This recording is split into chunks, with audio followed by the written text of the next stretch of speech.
straight into Scott Ostler. We're going to get to Austin, Alex, Big Dave, everybody out there. We're going to get to everybody. Trust me. And I don't even know if we're going to get to anything else because this is kind of taking off here.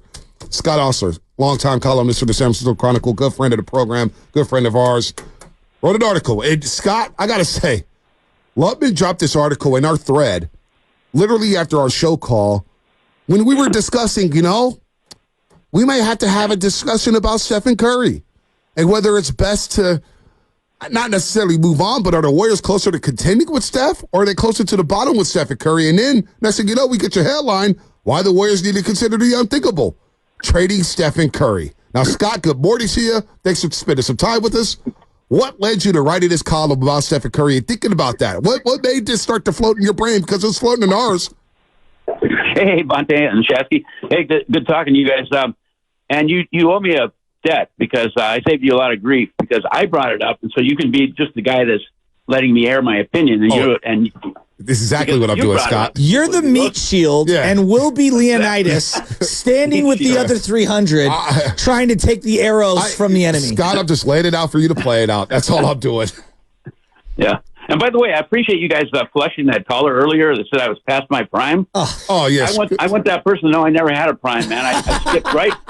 I went right from rising star to over the hill, man. I never had a prime. I love it. Yeah, he's bad. Whenever they disrespect our guests, especially you, Scott, who's a friend of the program, and been great to us for over the years, he ain't coming back on the show until at least May. And he may not come on during May. He may have to take the whole summer off. Give him a week off, yeah. All right, give him a week off. Go ahead, Scott. Floor is yours. Yeah, no. What you asked me what caused me to write that. I just thought it was an interesting topic, and a lot of it's only been a week, like you said, since the season ended, but a lot of the talk is we're kind of in a rut. It's gotten kind of stale. We're going over the same ground. Should we keep Klay? Should we not keep Klay? And it's all dancing around the one obvious thing that people should at least throw out on the table. Throw it out and discard it if you want, but it's worth talking about. And I was thinking, if I'm the owner of the team, if I'm Joe, and Steph comes to me and says, "Look, Joe, I know these are hard times. It's going to be a hard rebuild. I would like to be a Warrior forever, but if the opportunity comes up that you guys can launch a rebuild and you can get me to a team that's going to fight for a championship, I won't stand in the way of that." Then if I'm Joe, I start looking around. Why not? Well, let's just say, like right now, because this is the conversation we were having literally before we even saw your article dropped.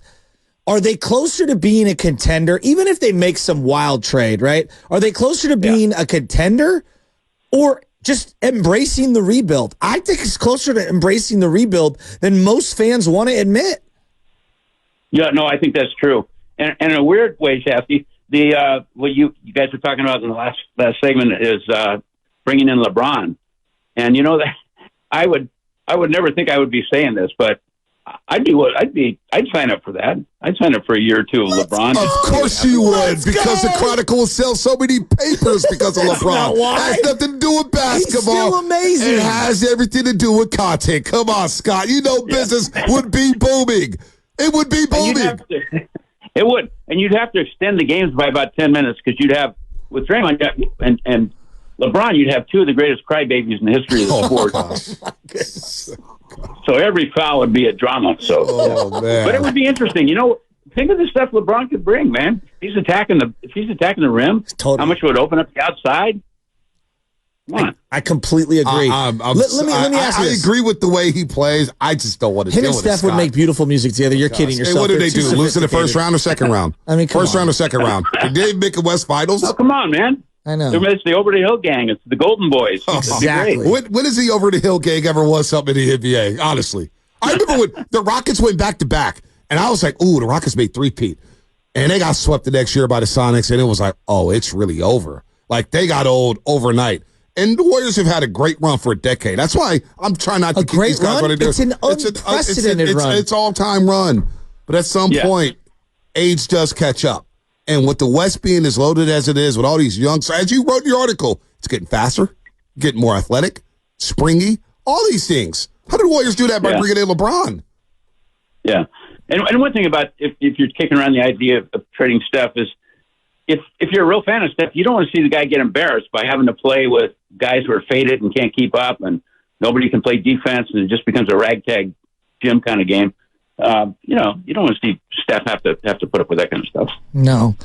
You've been around the industry and been watching sports your entire life. Like my dad, I can hear him like Willie Mays playing for the Mets, Joe Montana playing for the Chiefs, Jerry Rice in a Bronco uniform. I mean, we can go on and on. Ronnie Lott in a Jets uniform. I mean, come on. Some of these images in my head. But trading Steph, I actually think it'd be bigger than trading Joe Montana, because at least you had the MVP at 92 before they even executed the trade.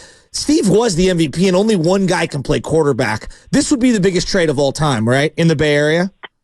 It would be the biggest. It would be the biggest trade of all time, without question. I don't think it's even close. But the one difference is that it would be a trade that the guy who gets traded away would sign off on. They would never trade Steph Curry. At least I hope they would never trade him without his blessing. They didn't come to Willie Mays and say, "Hey, Willie, is it okay if we trade you?" They just traded him. And some reader mentioned to me this morning on an email, probably the worst trade of all time, the coldest trade of all time. You have to be a history buff, and I'm sure you guys are, going back in baseball. 1956, the Dodgers traded Jackie Robinson to the Giants. And then he refused to he play. retired. Yeah, Jackie said, "Forget it." Yeah. That's one of my favorite fun facts. Yeah, I love that. I do love that. So this would not be that. This would be... This is probably not going to happen. I'm surely not going to happen. But if they did trade Steph, it would be a mutual thing, for sure. What's your take on? And it would be a mutually amicable. It would be a loving and friendly parting of the way. No doubt. I hope it doesn't happen. By the way. Yeah, I know. Nobody wants it to happen. I'm willing to put up with watching Steph having to play with a scuffling crew for 2 or 3 years until they rebuild a little bit, and then maybe it's too late. And even so, let's say that happens. Let's say Steph never wins again. Let's say they're out of the playoffs for the next 3 years, and I'm still good with that, Vontae, because like you said, man, what Steph has given us and what that team has given us, they can do whatever they want. They can ride with those guys for the next 10 years. If it's up to me, and I'm fine with that. I'm with you, Scott, because if you do move them to the business aspect of everything, the ticket sales, the revenue, the jersey sales, the gear, everything, the ratings on television, the readership on the Chronicle, everything goes down its drain with Steph Curry if he does leave. What's your take on Klay Thompson? What do you think happens with Klay Thompson, Scott? I think he goes. If I have to guess, I think he goes, because they're going to set a price. I don't know if it's $27 million for 2 years or whatever, but it can't be like $35, $38 million for 3 or 4 years or anything like that. They just can't afford it. It would just rip the team apart financially, and they can't do that. And so I think they're going to make a price, and they're going to lay it out to Klay. And I don't, with Klay, it's going to be like with so many other players. It's not necessarily about the money. He doesn't need the money. People say, well, why can't he take a $10 million discount? Well, because it becomes a pride thing. Yeah. And I don't think his pride would allow him to do that. I think, and so. If I had to guess, I'd say he's probably gone. These guys can't. Yeah, go ahead. No, I was going to say, like, of all the stories I want told, just in general, I think the Jordan Poole saga, to me, is one of the most fascinating.